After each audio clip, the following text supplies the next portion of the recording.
This is Channel 7 news coverage of the ice storm of 1998. Even though it's only 9 days into the new year, 1998 will be one written down in history books. Governor Angus King declared a state of emergency yesterday, and the ice storm devastated streets, cars, and power lines. More than 500,000 homes and businesses in Maine are still without power, and many have no choice but to cope with the situation. I'm not at work today, and we are without heat, so we're needing to bundle up and make do. We set up, since we're all electric, we had to set up a little camp stove in a ventilated area so that we could have some hot food, but we're doing okay. Bangor Hydro has been working around the clock to put power back in homes. 18 crews from Massachusetts have joined in on the effort to clean up one of the worst storms in years.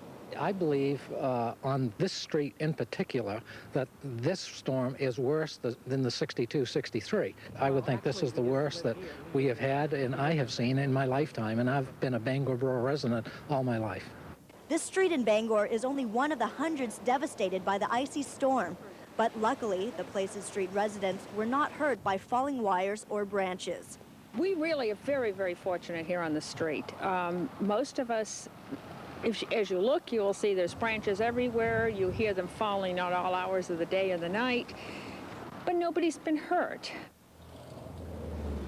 Even as Mother Nature wreaks havoc in Maine with ice and sleet, the Bangor International Airport is open for business. With their army of plows, snow blowers, and de-icers, these troops are ready to do battle. Paul Tozier is the general on this battlefield. Well, it's been hectic. We've had a lot of hail. We've had about 4 inches of hail, and then now it's turned over to rain. And but we're gaining on it now. We're gaining on it. We haven't closed down. We have just waited at this time coming on Express Flight 3397. Travelers coming through Bangor rarely have their flights canceled due to weather conditions. That's because the crews here are prepared for anything. We have a seasoned team on the runway doing snow removal and de-icing, and these guys are very good, and they have served us well in the past and continue to do so, so I'm very grateful. Clearing BIA's runway is no small task. It's one of the longest on the East Coast. It's more than 2 football fields wide and 2 miles long. But nothing can stop these hardy souls from getting the job done. It's a nasty mix. This is the worst kind there is. We could handle 2 to 3. We could handle 2 feet of snow easier than we can handle this stuff here. But like I say, we've got it well under control now, and I think we're going to make it. So as the ice and freezing rain continue to make the weather outside frightful, Mother Nature is expected to continue to play her winter games. Kind of makes you long for those lazy, hazy days of summer. In Bangor, Greg McQuaid, Channel 7 News. With power lines still down, thousands are struggling through without heat, hot water, and the use of general appliances. Unfortunately, when folks without power try to make do without properly preparing, accidents tend to be the result. This fire at Rainbow Trailer Park today illustrates that point, replacing heat with an unsafe alternative. If you're without heat, you don't have any other alternative heating sources, call the Red Cross and find out where the local shelter is that you can go for the next couple days. But we don't want to use any flammable liquids to help getting any wood stoves going or fireplaces going just for that reason. Just a word of caution to everybody out there, just be extremely careful with any type of heating equipment. Candles, they are a necessity in a storm like this. Everybody's pretty much sold out. And, we're going to have to do what we have to do to get by, but be patient. As long as the temperatures don't drop real severely, we're going to be in fairly good shape. The fire department says if you must go without heat, play it safe. It's much better to have a freezing home than a burning one. Homeowners and people that are trying to survive this terrible storm need to be very cautious when they've got open flame of any kind. The house freezing up would be a lot better result than dealing with a major fire. I've been to a few fires where candles have been used and they've fallen over and have caused a major fire in the house. So use some caution during this time without any power. For decades, families throughout eastern and central Maine have turned to the Corliss family and the Piper Mountain Christmas Tree Farm to make their holidays complete. but a power outage as a result of the ice storm led to an aggressive fire yesterday, destroying the Corliss family's home on the farm. Yeah, not having power was the initial cause of it. Then I'm afraid that if people don't take caution with the wood stoves and wood furnaces that have the electric dampers on, there's going to be more fires like this. They would only have a wood furnace in the cellar, and with no electricity, it had an electric damper on it, and it was wide open. So therefore, they couldn't take and control the fire, and it got overheated and started the fire. And they couldn't contain the fire. It was inside the house where it started, so they actually had to get inside the house to put it out. Well, the worst problem that we had was taking along in the conditions of nature last night, because everything was iced up. It was hard for everybody to walk around. The cruelty of yesterday's fire is underscored by the fact that it wasn't the first time the Piper Mountain farm has been victimized by flames. And then to have to go through it again, you know, they've recreated their lives, and they have this, you know, beautiful home, and they put the addition on. But the thought of having to go through it again, I'm sure, is almost too much to bear. Neighbors are confident that the Corliss family and the surrounding community will prevail, and that a Christmas institution will survive. You know, Jim's already talking about rebuilding, and, you know, with the involvement and the commitment of the community to keep them here, it will continue. So it's definitely not the end, anyway? No, it'll be a new beginning, I hope. The Waterville Fire Department says they are exhausted. They've made dozens of trips the last few days as the city copes with the crippling effects of the ice storm. And they're hoping they don't have to make another call like the one they had yesterday at the McCluskey home on the Trafton Road.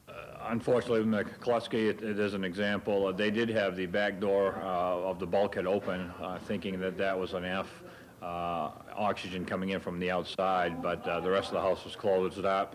Carbon monoxide filled the cellar, went to the first floor, all the way up to the second floor. That was a two-story house, and the results were tragic. 58-year-old Martin McCluskey was dead when authorities arrived. His wife, Gladys, is being treated for carbon monoxide poisoning and is in critical condition. Male called in and said he believed his parents had been overcome by carbon monoxide poisoning out on the Trafton Road. So we responded out to the Trafton Road with rescue and Delta ambulance and the fire department. And upon arrival, we found a male and a female, Martin McCluskey. Neighbors are saddened by the loss and can't understand how such a tragedy could happen to an experienced woodsman like McCluskey. Everybody in the neighborhood here was stunned. You know, Marty had campers and everything, and he knew the danger of fire and LP and whatever else, you know, happened there. Meanwhile, authorities are urging anyone without power to use extreme precaution when turning to an alternative heating source. Precautions is keep a window open and have ventilation coming in. Do not use equipment that's designed to be used outside the home, inside the home. Shelters are open all over the state. The state is got shelters available for everyone. In Waterville, Patrick James, Channel 7 News. The heavy weight of ice and sleet caused permanent damage to thousands of trees all over Maine. Broken limbs and bent trees are a common sight on every street. As Channel 7's Greg McQuaid reports, the damage to Maine's trees will be felt for years to come. Driving along Route 95 tells the entire story. Last week's ice storm was not kind to the trees of Maine. I've lived in Maine all my life, and I've seen nothing that even approaches this. We have had ice storms. They've caused damage to birch and popple, some of the more fragile species, but nothing as widespread through central Maine or as damaging as this. Softwood trees fared better than hardwood trees, but not much better. It seemed nothing could escape the wrath of Mother Nature during this storm. Brittle species of hardwoods just snap, and big trees either lose branches or they lose sometimes a whole major stem. I think this is one of the most severe ice storm events, obviously, that we've had in a number of years. That's what the weathermen have told us, and I think the trees will bear that out. The effects from last week's ice storm will be felt in Maine for years to come. But some experts believe that the damage to some trees might not be that bad, so they're advising people to wait till the ice melts before they cut down any of their trees. A good cause for hope. I think a lot of the injuries that we see, particularly trees that are bent over to the ground, Many of the smaller trees will recover, so people shouldn't overreact and start clearing out their woodlots or their yards of their ornamental trees unless they give those trees a good period of time to recover to be sure that they can recover. Maine has long been known as the pine tree state, but after last week's ice storm, the broken limb state sounds more appropriate. In Bangor, Greg McQuaid, Channel 7 News. From eastern and central Maine, this is Channel 7 News at 6.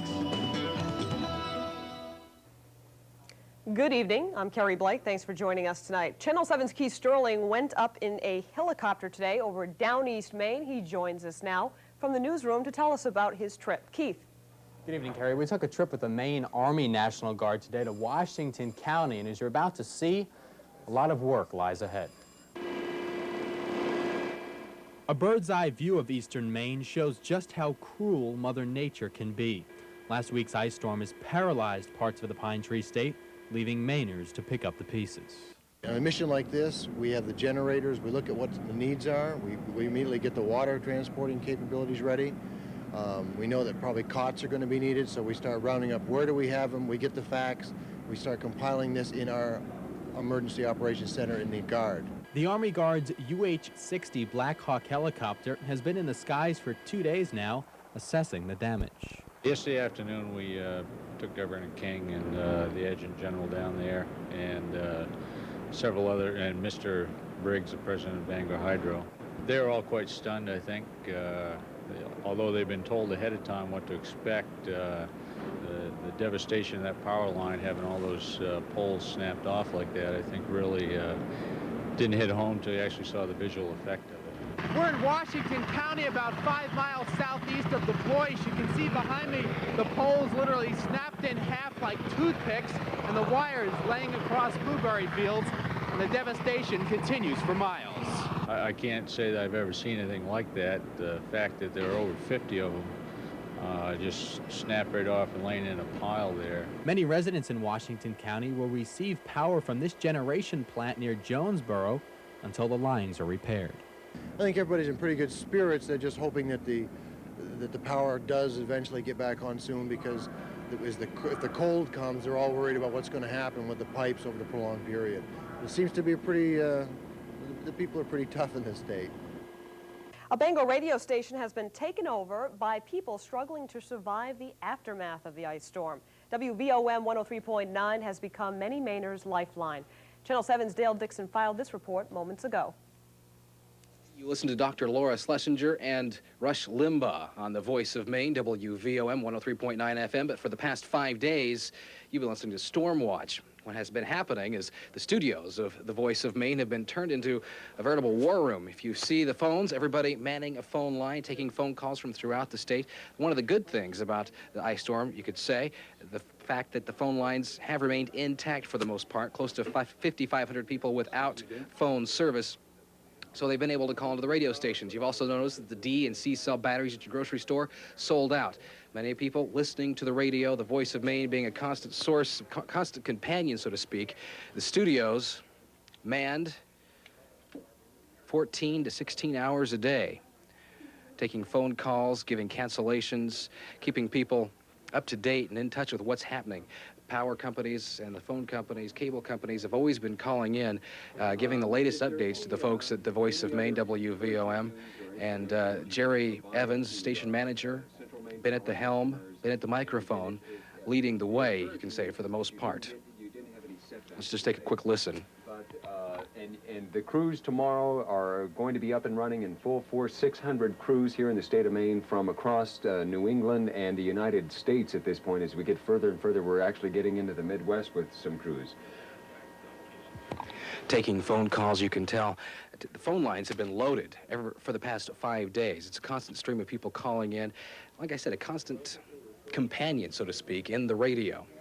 And, of course, they'll be here through the rest of the storm, as will Channel 7 News. For Channel 7, I'm Dale Dixon. Call it an utter nightmare. It started when the ice storm of the century wiped out power to Tween Hills Dairy Farm. It got worse when the first generator went dead. And even though this new one is up and running, the headaches are far from over. Fences collapsing under the weight of the ice have sent cows roaming loose. Cows whose calves live in this greenhouse, which collapsed at the height of the storm. Miraculously, none of the calves were hurt. The owners say they're coping with good old-fashioned perseverance. I think farmers just have to get the job done. I mean, this is what we've done all our lives, and it has to be done, and you're too busy to dwell on the emotional aspects of it. The Howard family has 200 cows now. It's a herd they've been working for 2 generations to build up. Now, part of the reason the storm has this family so frightened is because of another storm 25 years ago. That one knocked out power for 3 days. They never regain production. They just never milk satisfactorily again, and so we ended up selling a bunch of cows for beef. This time, the Howards are counting their blessings. So far, the backup power sources have been enough to keep the milking machines up and running. But here, as with every other power-starved home across this region, the uncertainty breeds fear. These farmers know their livelihood is on the line, which makes this storm an especially tough one to weather. In Orrington, Elisa Buxer, Channel 7 News. And we are almost down to 0. We got some bread left, some potatoes. At the home of Loretta and Stephen Scoville in Hudson, the radio has been their lifeline. The Scovilles are still without electricity and have turned to their wood-burning stove for heat. But there's one problem. They're running out of wood. We got a furnace last year and figured we didn't need wood this year. And when the power went out, we just didn't have any heat, and we weren't prepared for it. Hey, George in Greenbush, please. WVOM, the voice of Maine, has been the only voice many Mainers have heard in the past few days. The phone lines are as busy as power line crews. On the phone are people who need help and who want to help. She had water in her basement. She was all out of wood. We conveyed the message to her. There was a gentleman who was quite a ways away from her who offered his services. We weren't sure he'd be able to do anything because of the distance factor. We then found out she got 30 calls. It made me feel great. I mean, the state of Maine is wonderful. The people are great. And although Loretta and Stephen still have no electricity, thanks to a neighbor, they do have heat. When you find people that do not have the things that you do, you find out that to some people it is a disaster. It gets to be scary. You know, no heat, no water, you know, no transportation to get out there. So, you know, we're just trying to help. For these guys, it's just another day of chipping away at a seemingly insurmountable workload. Been a lot of long hours.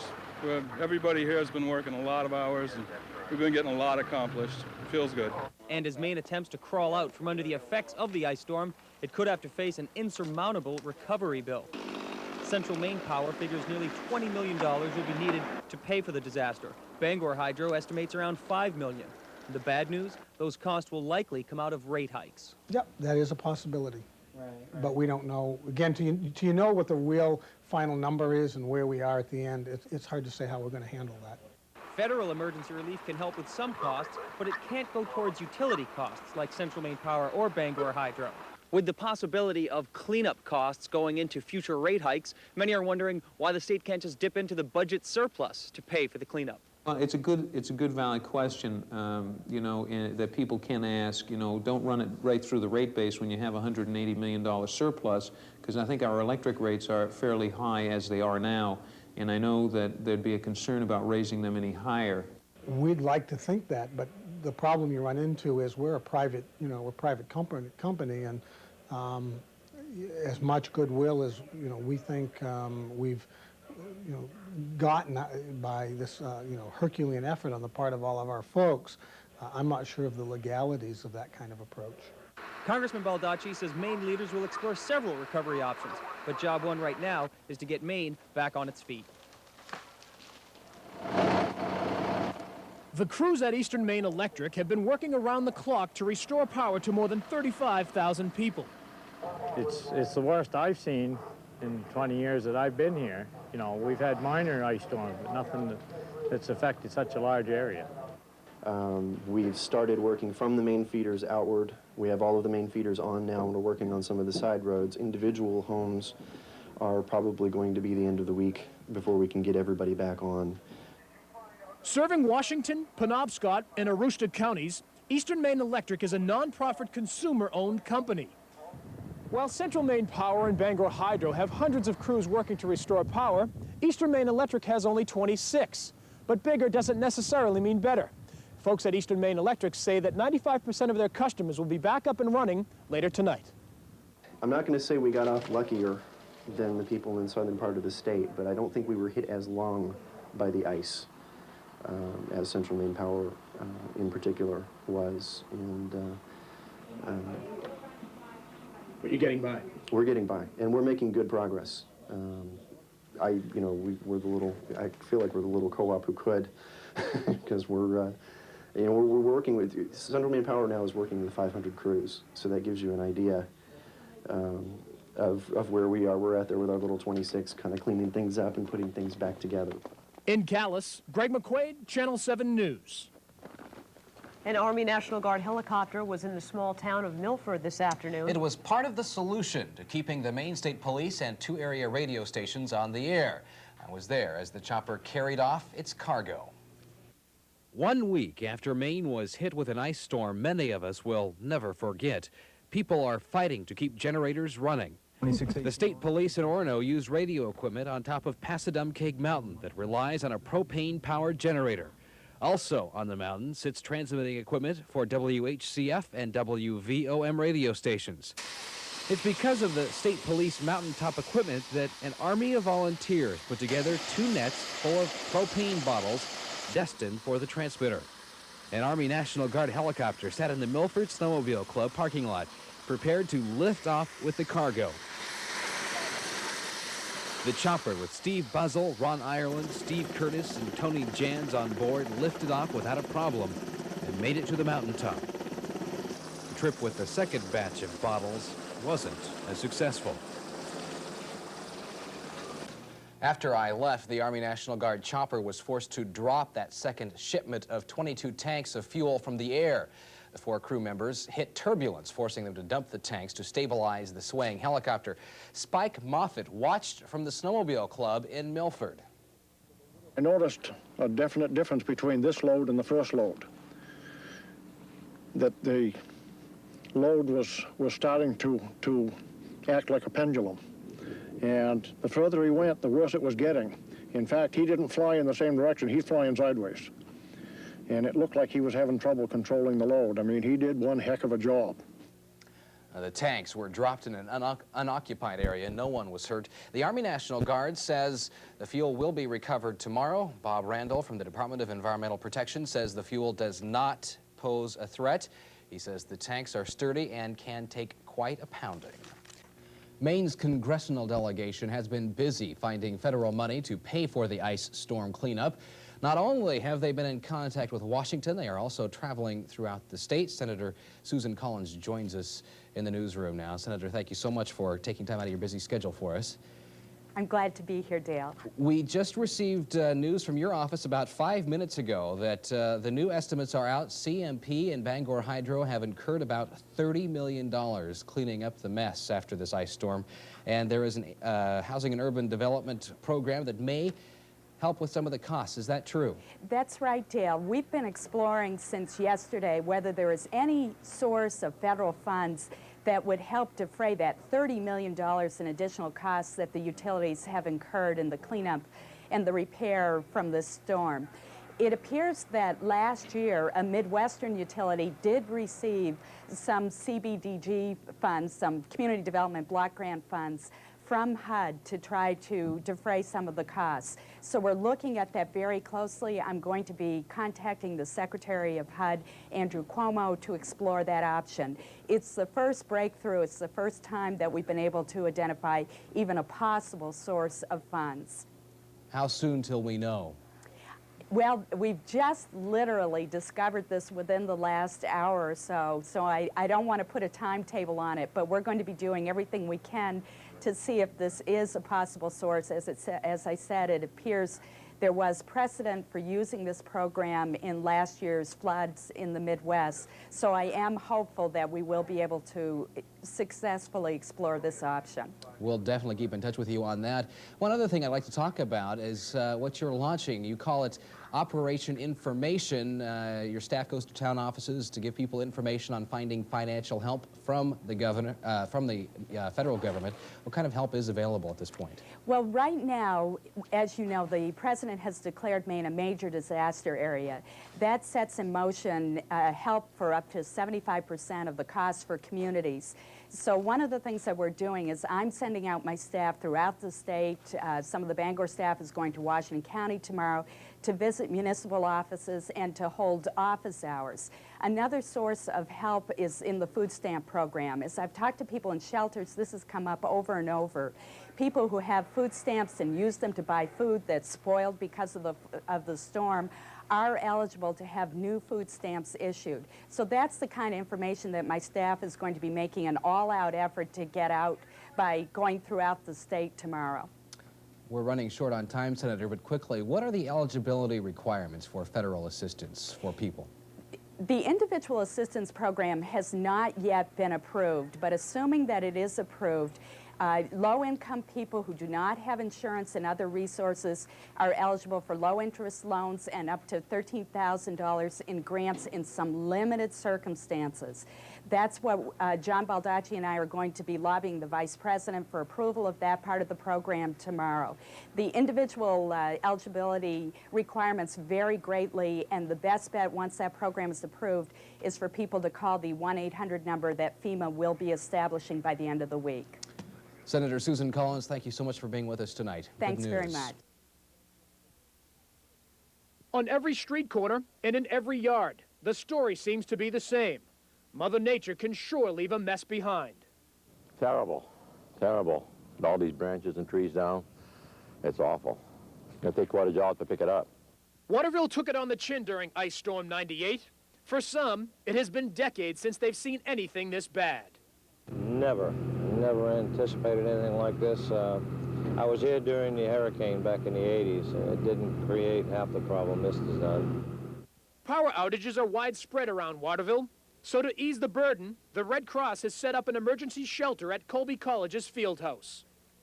Waterville public work crews have been working 18-hour days to clear brush from streets and sidewalks, and the director says those long days will continue. He says it will be March by the time the city gets back on their feet. Anyway, with the wires down and getting the streets back to normal, the sidewalks, God, we're going to be well into March before we see our sidewalks again. We've still got 1.5 to 2 feet of ice on top of them. More than 1,100 soldiers in the National Guard are on active duty as Maine thaws out from the ice storm. Bankers, lawyers, and teachers have left their 9-to-5s behind to answer the Pine Tree State's emergency call. But the Attorney General's office fears not all employers are allowing their National Guard employees to do their duty. Channel 7's Patrick James tells us interfering with Guard duty is a crime with serious consequences. Unless you just crawled out of a cave, this is a pretty familiar scene. Work crews going the extra mile to put Maine back online. But what you're really looking at here are bankers, lawyers, and teachers answering the call. These guys have been doing this in this area around, outside the outlying areas of Bangor since Friday and Saturday. Sean Harmon is a machinist who fully expects to return to his job when the crisis is over without any repercussions for his leaving. In fact, that's a right protected by law. I talked to my employer last night, told him we were extended, and he said, that's fine, just do what you got to do, and go ahead and don't worry about it. They're quite supportive of that. The Attorney General's office says by and large most employers have been very cooperative. It's the handful that may not be cooperative that they're worried about. Some of the soldiers where they don't have a full-time job, maybe they're working seasonally as working in the woods or at a ski resort or something. Some of them have had some concerns about whether or not they're going to be able to get back to work and get their feet on the ground when they come back. On Friday, when we were initially alerted to do this, we had to call people, and we were actually calling them at work, at their place of work, and having to talk to employers and bringing them in. Employers being very supportive, knowing that the soldiers were in the Guard, and this is really what their focus is in case of an emergency like this. Penalizing a National Guard employee is a Class E crime. And for these guys, their only request is to go from disaster relief back to their 9-to-5. In Otis, Patrick James, Channel 7 News. They are doing an outstanding job that we couldn't live without. That's right. Imagine you're confined to your home for health reasons and then a storm hits. wiping out your power for more than a week. It is a real-life scenario for many home health care patients across the state. Channel 7's Elisa Boxer visited one such patient at his home in Newburgh. Come over here. Come on, that's a boy. Yeah. It's day number 8 without power for George Grover. Day number 8 of using lantern light and asking friends for food. He's disabled, diabetic, and suffering from severe depression. He's also a home health care patient, one of many across the state whose situations took a dramatic turn for the worse with the onset of Ice Storm 98. I've got bad back, I've got hip problems, and the doctor doesn't even want me to move around too much. He's got a wheelchair coming out to me eventually. Home health care workers say a lot of their more rural patients, like George Grover, feel isolated to begin with. Add to that sub-zero temperatures and no power, and a tough situation can get unbearable. They increase the emotional stress of being isolated, not able to have contact with normal outside resources that they may have normally. Phone lines being down has been an incredible impact on a lot of our elderly who have been isolated. Besides the physical and emotional strain on these patients, there is also the financial strain and the physical challenge of the healthcare worker getting to the patient's home. So even though the ice storm of the century has loosened its grip on this state, for people like George Grover, that grip is still holding tight. In Newburgh, Elisa Boxer, Channel 7 News. Mainers are getting a helping hand in the fight to rebuild their lives. Vice President Al Gore paid a visit to the Pine Tree State today. Channel 7's Keith Sterling was with the Vice President and has more from the newsroom. Keith? Good evening, Dale and Carrie. The Vice President brought the news that Maine will receive millions in recovery assistance, but he also brought with him a sense of encouragement and reassurance. The Vice President arrived in Brunswick this morning to begin his day-long look at the devastation from last week's ice storm. He began with an aerial tour of southern Maine. Then the Vice President made his way to the capital city, where he delivered a message to the people of the Pine Tree State. In a time like this, you need to know that you are not in this alone. You've joined together and you're helping each other. And as I said before, your spirits are high. Maine will receive $28 million from the Department of Housing and Urban Development. Portland will see most of the money at $2.5 million. Lewiston will get $1.3 million. Bangor, $1.2 million. And Auburn, $745,000. It's been a very unusual, catastrophic storm. Some have told me they believe that it is the worst disaster from a storm in the history of Maine.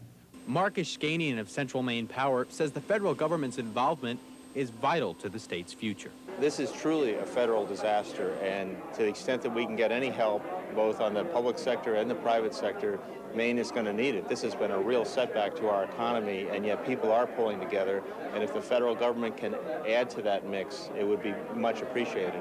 Our first priority, obviously, is going to be, as I said, to do everything we possibly can to get y'all back on your feet as quickly as possible. And we will be there in every way we are legally entitled to be there, and we will we'll push the limits to give you every bit of help we can. The state of Maine will also receive $5.5 million from the government's home investment program. Vice President is on his way back to Washington at this hour, but he left behind some encouraging news for the people of Maine. Dale, Carey. And the people of Maine, several people from Maine were there with the Vice President. What was their reaction to his visit? Yeah, they were, and I think it kind of put it in perspective for them, Dale. You know, I think a lot of people have felt isolated. This is a very tough time and kind of secluded up here in Maine, but I think the Vice President's visit and, of course, the money that's coming to Maine really shows that the nation's leaders and the country as a whole are paying attention to the problems that we're having here in Maine. Throughout last week's ice storm, thousands have gone above and beyond the call of duty to help their fellow Mainers. When miles of Bangor hydro lines came crashing down, leaving thousands in Washington County in the dark, the Maine Army National Guard stepped in to lend a helping hand. Channel 7's Greg McQuaid introduces us to a few guardsmen who are helping Mainers see the light. When soldiers are called into action, it often means to fight an enemy in some distant land. But for Maine's Army National Guard, today's battle is right here at home. Yeah, the soldiers are really doing a good job here. We've got about 128 that we mobilized starting on Monday, and those folks, no problems, all volunteer, came down here to help out with Washington County's problems and help Bangor Hydro in their effort to restore their service to their customers in Washington County. 50, this Kennebec 14, over. They're here to clean up miles of Bangor Hydro's utility poles splintered during Ice Storm 98. The 120 poles carried power to Washington County. During the cleanup, these volunteers have had to deal with hazardous conditions, including wind chill temperatures that reached 40 below. The biggest thing is the icy conditions. Yesterday was the cold weather and wind, and the ice on top of that, so we don't have as much to deal with today. Initially, the job of cleaning up 8 miles of electrical poles was to have taken 4 days, but the quick and efficient work of the Maine Army National Guard has slashed that to 2. The attitude is great. The guys are really happy to finally, some of the soldiers, it's the first time in their careers that they've been able to help out in emergency relief, and they're really pleased to be able to do their citizen soldier mission. You know, they always prepare to go to combat, but the citizen soldier effort is what really makes them want to be part of this organization. And when the Washington County community finds itself back to normal, the members of the Maine Army National Guard will look back and think, this was one battle they didn't mind fighting. In Columbia Falls, Greg McQuaid, Channel 7 News. Almost 100,000 homes remain without power tonight. For a week now, people and animals are coping. Susu, I hope I'm pronouncing this cat's name correctly. The one-eyed 23-year-old cat from Blue Hill has managed to stay warm. Owner Les Yonker says he's amazed how well his furry friend is surviving these temperatures. Cat knows more about being cold than I do. She wanders about the house and finds the best place to be warm. And every now and then comes upstairs and meows at me and says, hey, I can keep you warm too. Unable to touch down at snowed-in Brunswick, the self-proclaimed best tree removal crew in the world unloaded at Bangor International Airport this morning. Their mission is clear.